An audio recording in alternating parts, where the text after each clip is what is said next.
بسم اللہ الرحمن الرحیم الصلاۃ والسلام علیک یا رسول اللہ وعلی آلک وصحبک یا حبیب اللہ رب اشرح لی صدری ویسر لی امری واحلل عقدۃ من لسانی یفقہوا قولی۔ ناظرین کرام،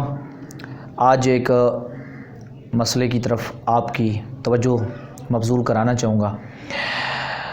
ایک سوال ہوا ہے کہ کیا نکاح کے اندر گواہوں کا ہونا ضروری ہے؟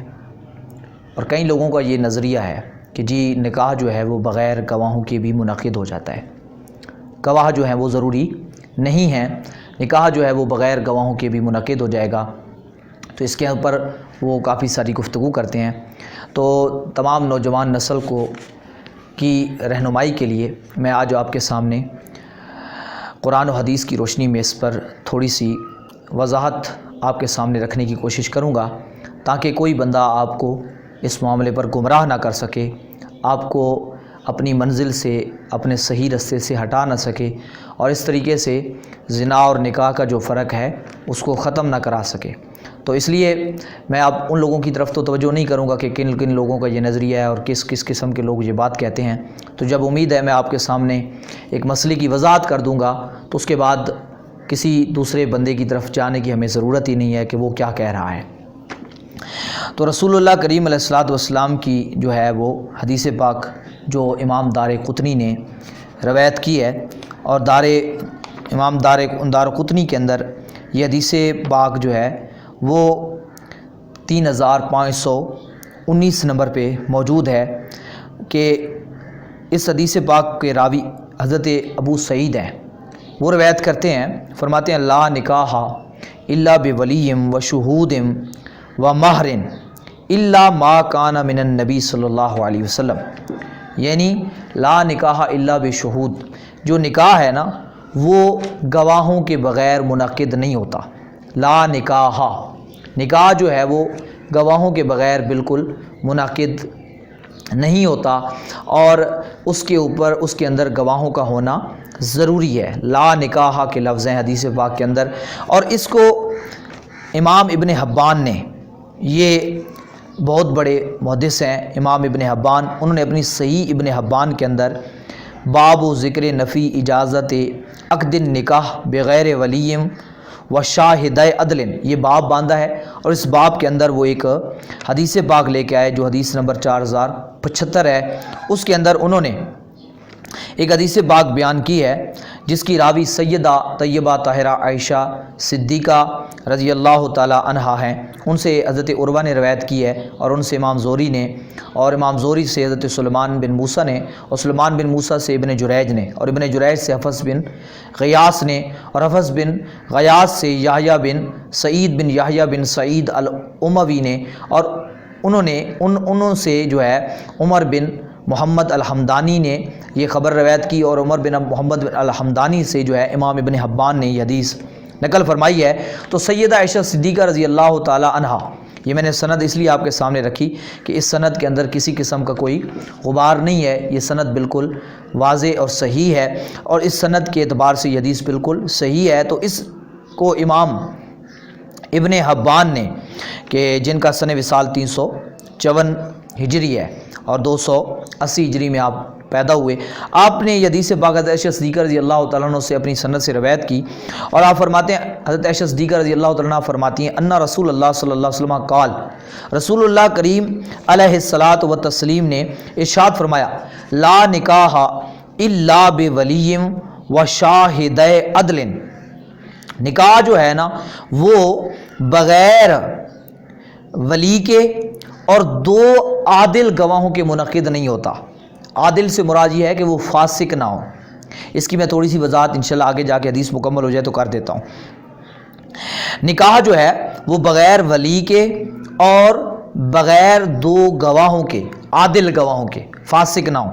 ان کے منعقد نہیں ہوتا۔ حضور نے کریم علیہ السلام نے فرمایا وما کان من نکاح علی غیر ذالک فہو باطل، جو نکاح اس طریقے کے علاوہ ہوگا تو وہ باطل ہے۔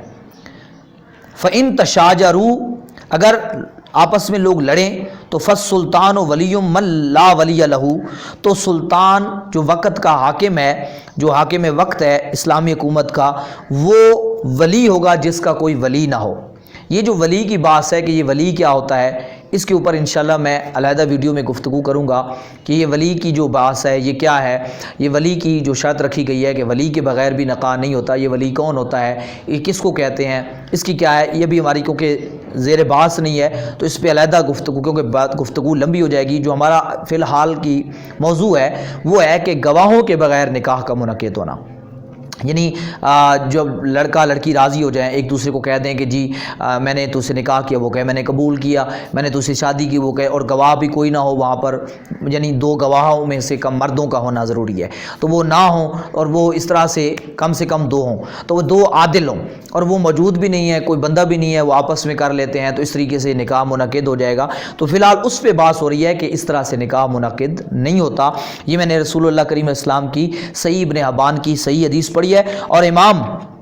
ابن حبان اس حدیث کے آخر میں جو ہے وہ آپ فرماتے ہیں کہ ولا یصح فی ذکر الشاہدین غیر ھذا الخبر، کہ گواہوں کے معاملے میں، یعنی جو نکاح کے اندر گواہ شرط ہیں، اس کے معاملے میں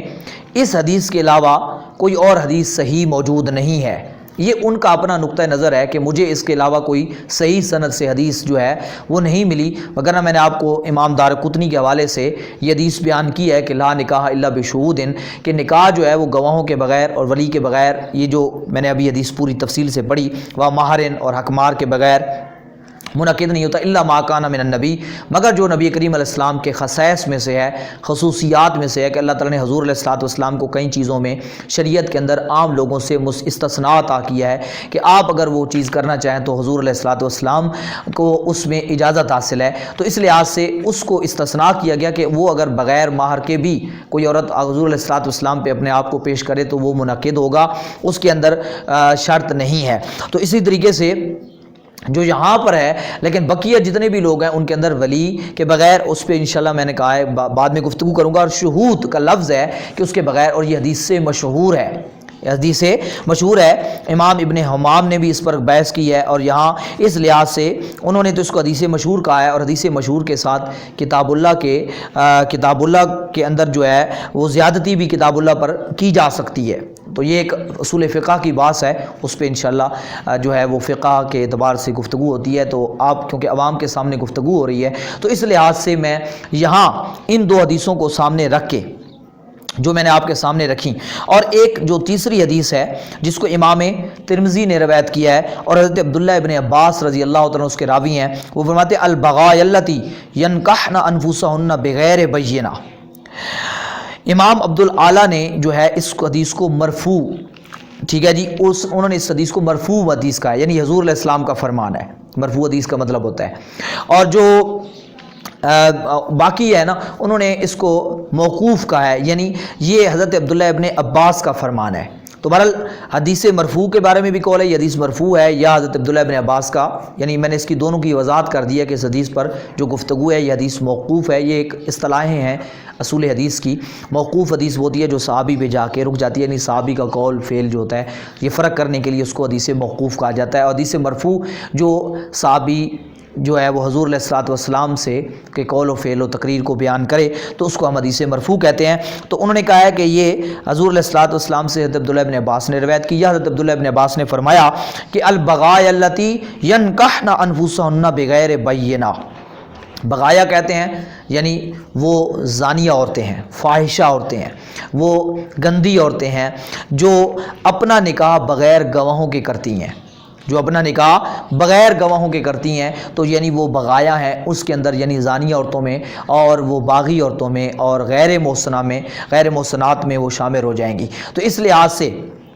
اس ساری جو میں نے آپ کے سامنے گفتگو کی ہے اور ساری احادیث مبارکہ آپ کے سامنے رکھی ہیں، صحیح ابن حبان کی، دارقطنی کی، اور جو اس کے علاوہ میں نے ترمذی شریف کی بھی حدیث آپ کے سامنے رکھی، تو ان تمام حدیثوں سے یہ بات بالکل واضح ہو جاتی ہے کہ جو نکاح ہے وہ بغیر گواہوں کے منعقد نہیں ہوتا، نکاح جو ہے وہ گواہوں کے ساتھ ہونا چاہیے۔ اور امام ترمذی نے ایک اور حدیث بھی نقل کی ہے حضرت عائشہ صدیقہ رضی اللہ تعالیٰ عنہ سے، اس کو بھی میں چلو اس فائدے کے لیے یہ اور زیادہ آپ کے لیے فائدہ مند ہو جائے گی، کہ وہ فرماتی ہیں رسول اللہ صلی اللہ علیہ وسلم نے فرمایا اعلنوا ھذا النکاح،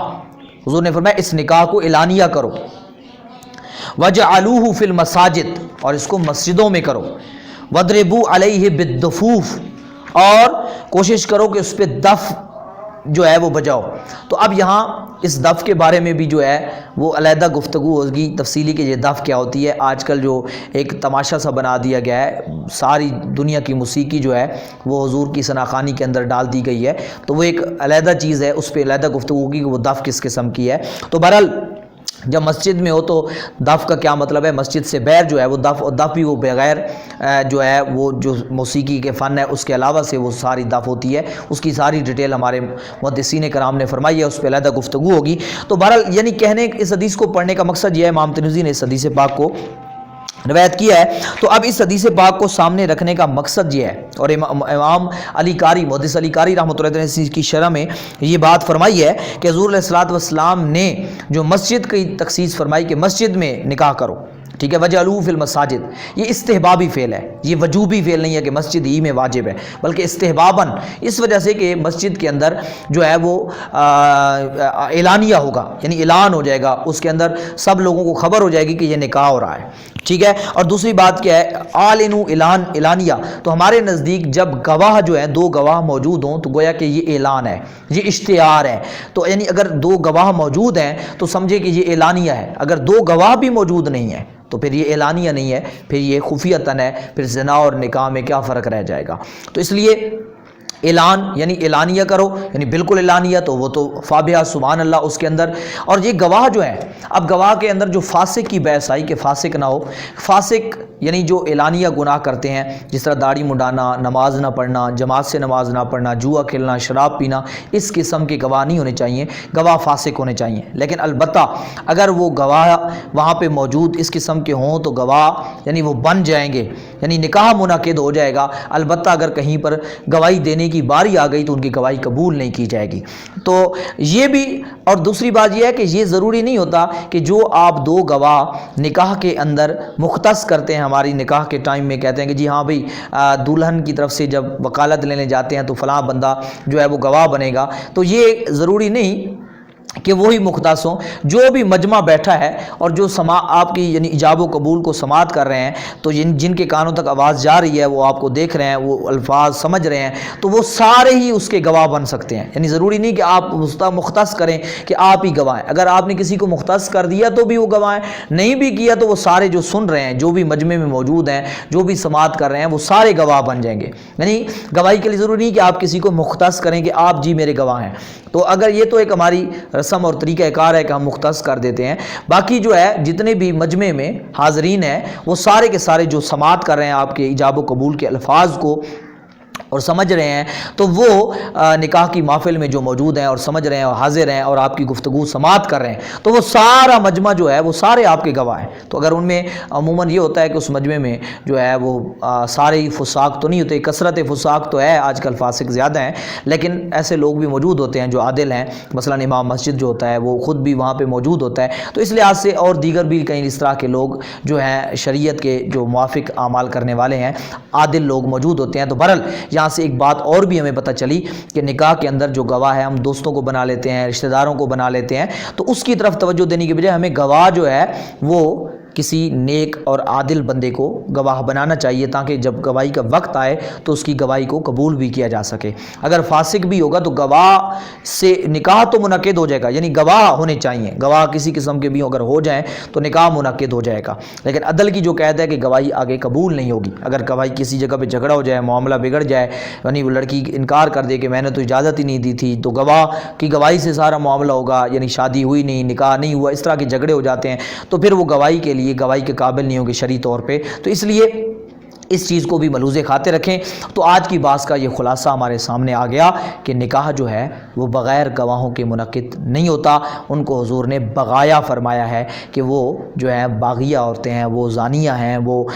جو ہے بغاوت طلب کرنے والی ہیں، وہ فاحش ہیں، گندی ہیں، فاحشہ ہیں۔ تو اس لحاظ سے ہمیں اس بات کو خصوصی طور پہ خود بھی اپنے ذہن میں ملحوظ خاطر رکھنا ہے۔ اگر اس طرح سے کوئی کرے گا بھی صحیح تو وہ نکاح باطل ہے، وہ نکاح منعقد نہیں ہوگا جب تک اس نکاح کے اوپر گواہ آپ کے پاس نہ ہو، یا اس محفل میں جو مجلس ہے جو ایجاب و قبول کو آپ کے گواہ جو ہے وہ سماعت نہ کریں اتنے تک وہ نکاح جو ہے وہ باطل ہوگا۔ اس لیے اس طرح کے جو نوجوان نسل کو اپنی غلط رستے پر ڈالنے کے لیے اس طرح کی جو گفتگویں کرتے ہیں، ان کے سدباب کے لیے میں نے یہ گفتگو آپ کے سامنے رکھی ہے۔ تو اب آپ اس کو خود بھی سماعت کریں اور کوشش کریں اس گفتگو کو آگے دوستوں تک بھی پہنچائیں، تاکہ کوئی اس قسم کے فتنے میں مبتلا ہو کے اپنے ایمان اور اپنے دین کو نقصان نہ پہنچائے، اپنی شریعت کو نقصان نہ پہنچائے، کہ وہ سمجھ رہا ہو کہ میں تو دین پہ چل رہا ہوں، میں نے تو نکاح کیا ہوا ہے، اور در حقیقت اس کا نکاح تو نہیں ہوا، وہ زنا میں مبتلا ہو۔ تو اس چیز کو ہم نے خود بھی ملوز خاطر رکھنا ہے اور دوسرے دوستوں کو بھی ہم نے سمجھانا ہے۔ والحمدللہ رب العالمین اجمعین برحمتک یا ارحم الراحمین۔